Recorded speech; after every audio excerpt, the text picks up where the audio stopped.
एक साहूकार बहुत अमीर था।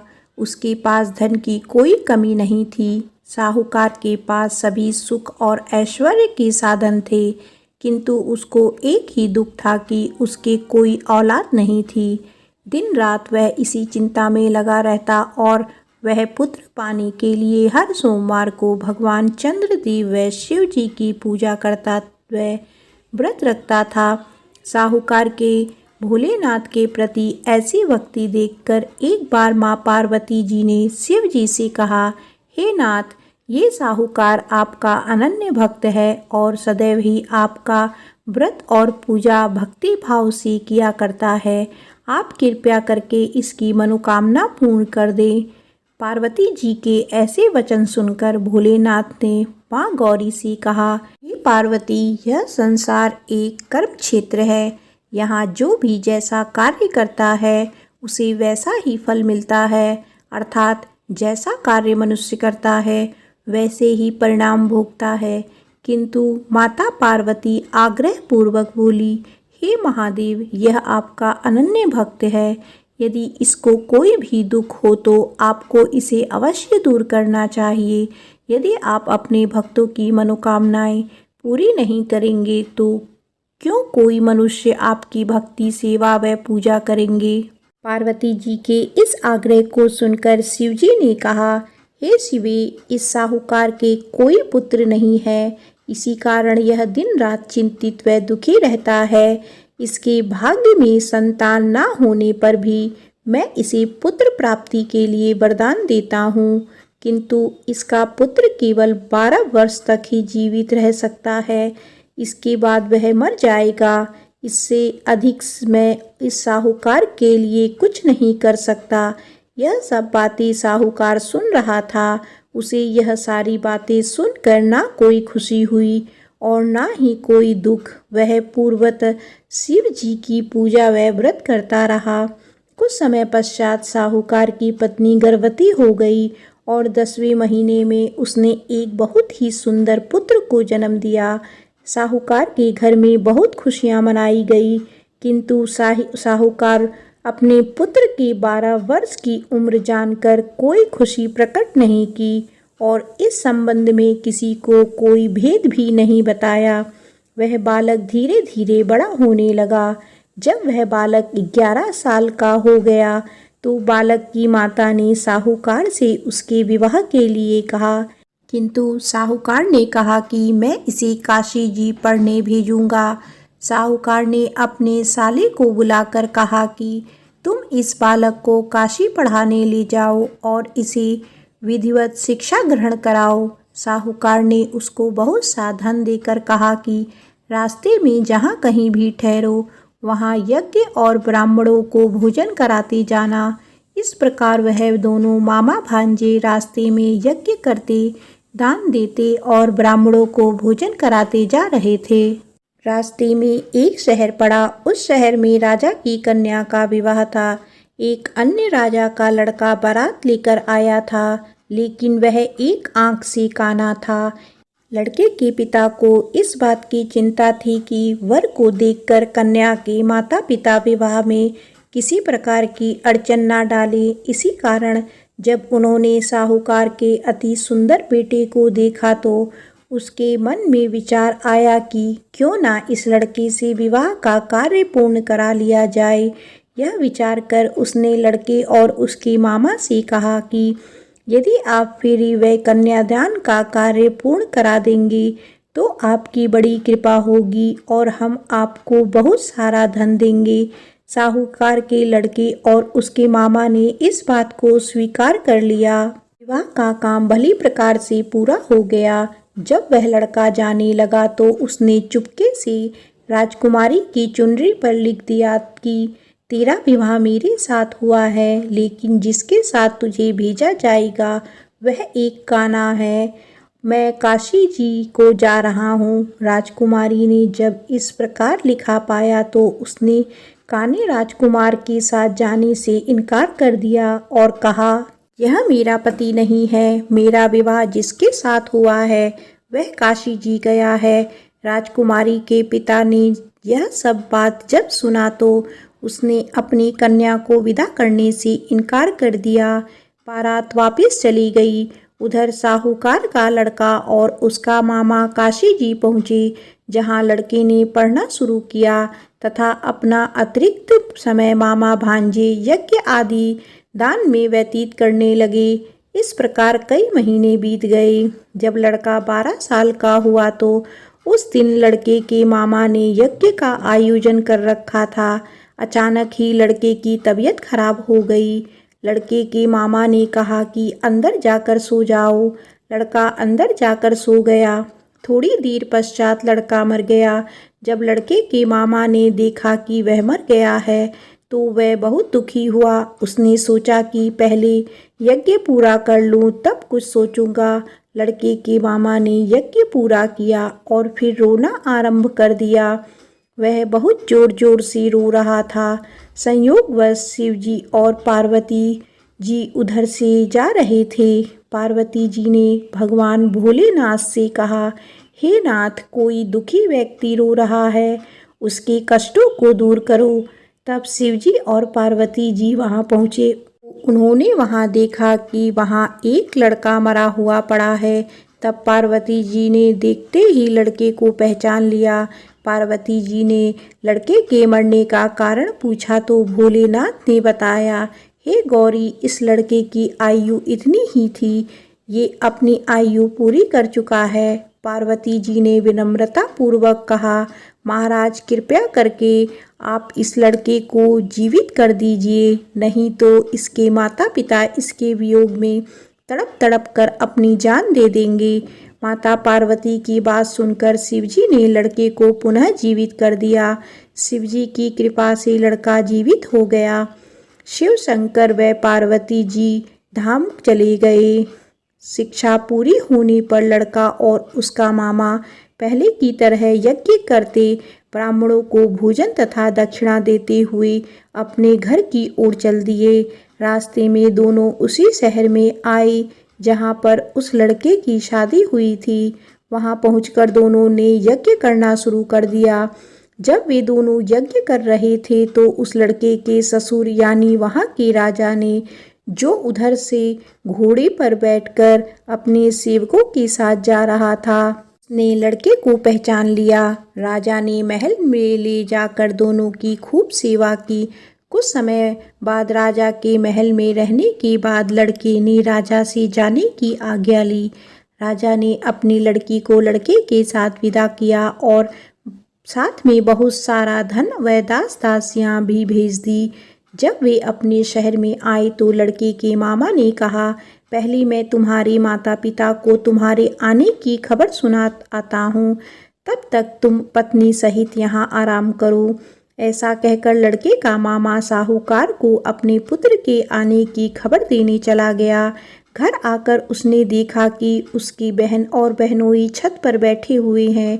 उन्होंने यह प्रण कर रखा है कि यदि उनका बेटा जीवित लौट आया तो वह छत से नीचे उतर आएंगे, नहीं तो छत से कूदकर अपने प्राण त्याग देंगे।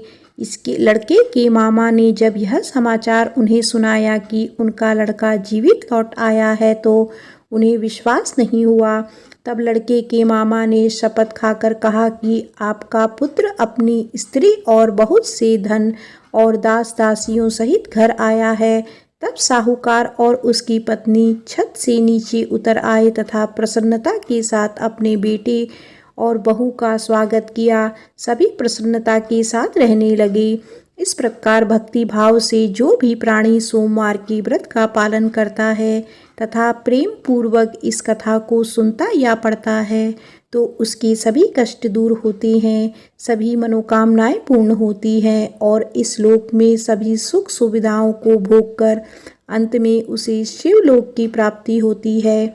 इस प्रकार सोमवार के व्रत को 16 सोमवार तक करें, फिर उद्यापन करें। इस व्रत के प्रभाव से मानव को सभी प्रकार के सुखों की प्राप्ति होती है। बोलो उमापति शंकर भगवान की जय, माता पार्वती की जय। आइए सुनते हैं 16 सोमवार व्रत कथा। भगवान शिव अपनी पत्नी पार्वती के साथ एक बार घूमते हुए धरती के अमरावती शहर पहुँचे। वहाँ शिव जी का एक बड़ा सा मंदिर राजा ने बनवाया था। शिव पार्वती दोनों को वह मंदिर पसंद आया, इसीलिए दोनों वहीं रहने लगे।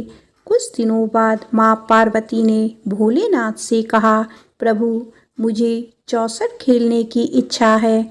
भगवान ने सारा इंतजाम किया और दोनों आराम से चौसर खेलने लगे।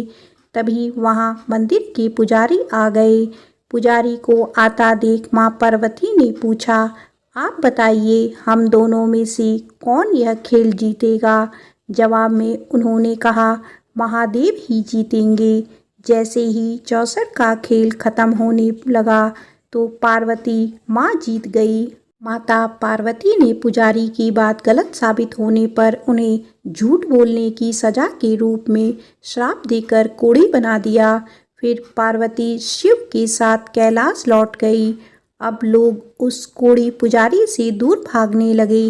राजा ने भी उसे मंदिर के कार्य से मुक्त करके किसी दूसरे ब्राह्मण को मंदिर का पुजारी नियुक्त कर दिया। कोढ़ी पुजारी भी उसी मंदिर के बाहर बैठकर अपने लिए भिक्षा मांगने लगा। कुछ दिनों बाद उस मंदिर में स्वर्ग से अप्सराएं आईं। पुजारी को देखकर उन्होंने उनकी हालत का कारण पूछा। उसने माँ पार्वती द्वारा मिले श्राप के बारे में उन्हें बता दिया। सारी बातें जानने के बाद अप्सराओं ने पुजारी को पूरे 16 सोमवार तक विधिवत व्रत रखने के लिए कहा।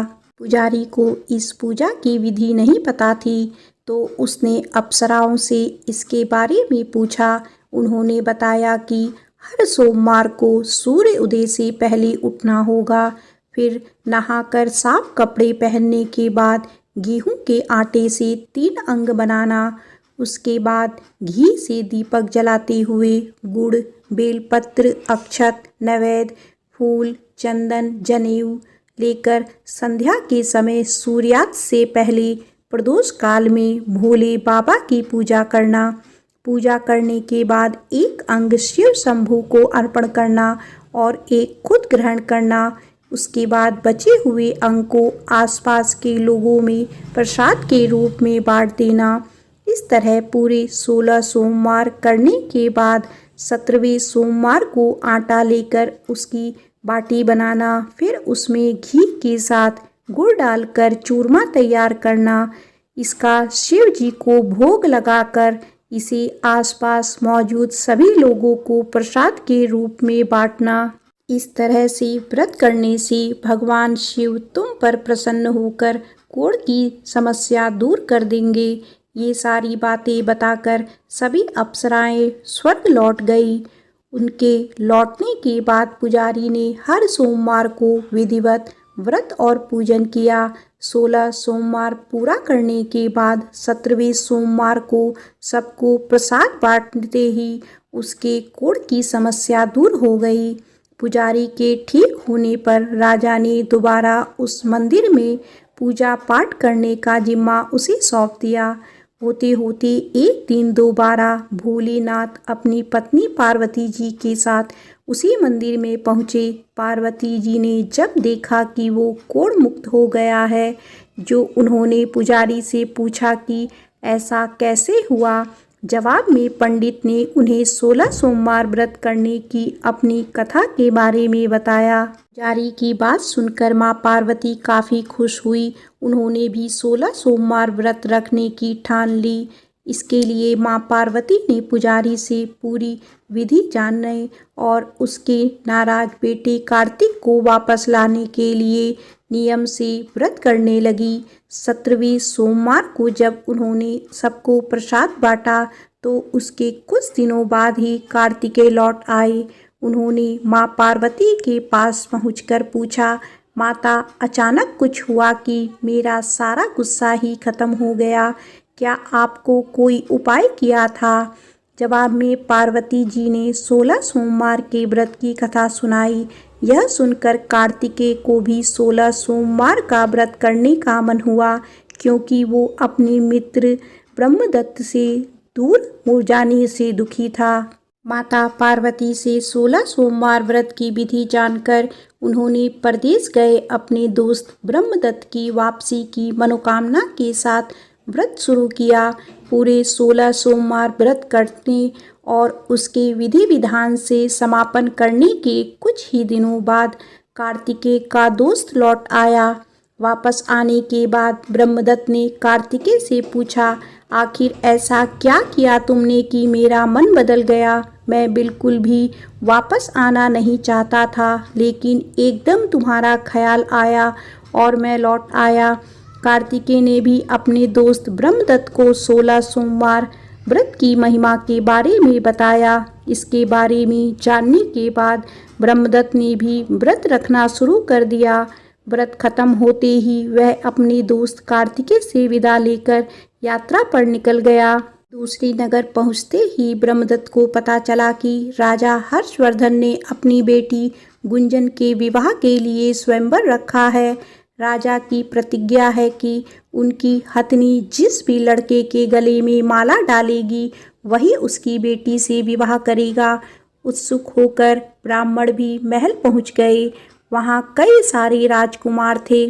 उसी वक्त हथनी ने अपने सूंड में माला उठाई और ब्रह्मदत्त के गले में डाल दी।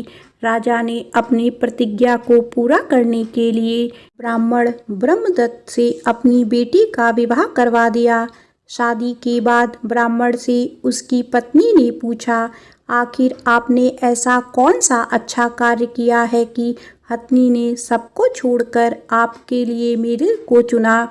ब्रह्मदत्त ने उसे 16 सोमवार व्रत के बारे में बताया। राजकुमारी ने यह सब जानने के बाद अपने पति से विधि पूछकर व्रत करना शुरू कर दिया। व्रत के समापन के बाद उसने एक सुंदर सा बेटा हुआ जिसका नाम गोपाल रखा गया। गोपाल जब बड़ा हुआ तो उसने अपनी माँ से पूछा, आखिर मैं आपके ही घर पैदा क्यों हुआ? कौन सा शुभ कर्म आपने किया था? गोपाल को उसकी माँ गुंजन ने 16 सोमवार व्रत कथा सुनाई। गोपाल ने भी शिव शंकर की महिमा जानने के बाद बड़े से राज्य को पाने की चाह में 16 सोमवार व्रत रखना शुरू कर दिया।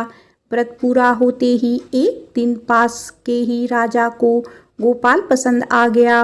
उन्होंने अपनी बेटी मंगला से उसकी शादी करवा दी। कुछ ही दिनों के बाद उस राजा का देहांत हो गया। अब गोपाल ही पूरा राज्य संभालने लगा। गोपाल ने भगवान शिव को धन्यवाद करते हुए कहा, दोबारा 16 सोमवार का व्रत रखा। इसके समापन के दिन उसने अपनी पत्नी से भी सभी सामग्री पास के शिव मंदिर तक पहुंचाने के लिए कहा। मंगला ने खुद जाने के बजाय पूजा की सामग्री कुछ सेवकों के हाथ मंदिर तक पहुंचा दी। उसी दौरान आकाशवाणी हुई, राजन, तुम्हारी पत्नी ने 16 सोमवार व्रत का आदर सम्मान नहीं किया। अब तुम उसे अपने महल से तुरंत निकाल दो, वरना तुम्हारा सब कुछ खत्म हो जाएगा। गोपाल ने अपनी पत्नी को अपना आदेश ना मानने और भगवान शिव के अनादर के लिए महल से निकाल दिया। अब वह भूखी प्यासी दर दर भटकने लगी। उसे जो भी सहारा देता उसका सब कुछ चौपट हो जाता था। एक दिन उसने एक बुढ़िया की सूत की गठरी को छुआ तो सारा सूत हवा में उड़ गया। फिर उसने एक तेनाली ने रहने के लिए घर दिया तो उसके सारे तेल के मटके खुद ब खुद टूटने लगे। ऐसी मनहूसियत को देखते हुए हर किसी ने उसे अपने यहाँ से निकाल दिया। अब उसकी कोई मदद नहीं करता था। प्यास के मारे जब वो किसी नदी के पास पानी पीने के लिए पहुँचती तो वो नदी सूख जाती। फिर एक दिन वह जंगल में पेड़ के नीचे छाँव पाने के लिए बैठी। उसी वक्त वह पेड़ सूख गया। देखते ही देखते सारे हरे भरे पेड़ सूखने लगे। कुछ देर बाद वो एक तालाब में पहुंची। वहां का पानी जैसे ही उसने छुआ उस पर कीड़े पड़ गए। यह सब देखकर वो हैरान हो गई और उसी कीड़े वाले पानी को उसने पी लिया। भटकते भटकते एक दिन रानी पुजारी के पास पहुंची। उसे देखकर पुजारी समझ गया कि इसके साथ कुछ सही नहीं चल रहा है। उसने रानी को मंदिर में ही रहने की इजाज़त दे दी। रानी मंदिर में सब्जी या फल को हाथ लगाती तो वो सड़ जाते, आटे को छूती तो उसमें कीड़े पड़ने लगते, पानी से बदबू आने लगती। यह सब देखकर पुजारी ने कहा, लगता है तुमसे कोई बड़ा अपराध हुआ है, जिससे नाराज होकर देवताओं ने तुम्हें दंड दिया है। इस बात के जवाब में रानी ने पुजारी को शिव की पूजा करने के लिए सामग्री से जुड़ी पूरी कहानी बता दी। यह बात जानने के बाद पुजारी बोले, तुम कल से ही 16 सोमवार का व्रत करना शुरू करो।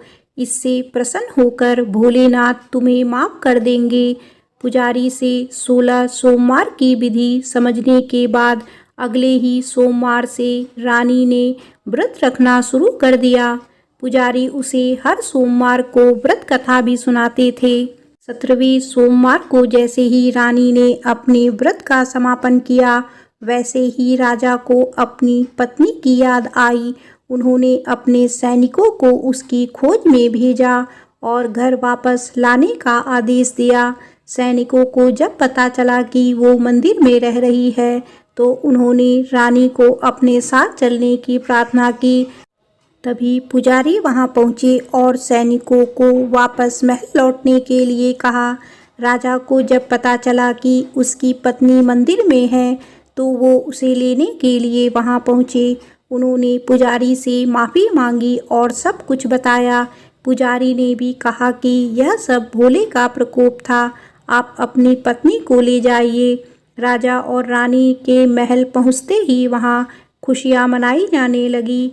खुशी के मारे राजा ने पूरे नगर में मिठाई बंटवाई और ब्राह्मण व निर्धनों को खूब दान दिया। अब रानी महल में भगवान शिव की पूजा और 16 सोमवार का व्रत रखते हुए खुशी खुशी रहने लगी। प्रेम से बोलो उमापति शंकर भगवान की जय।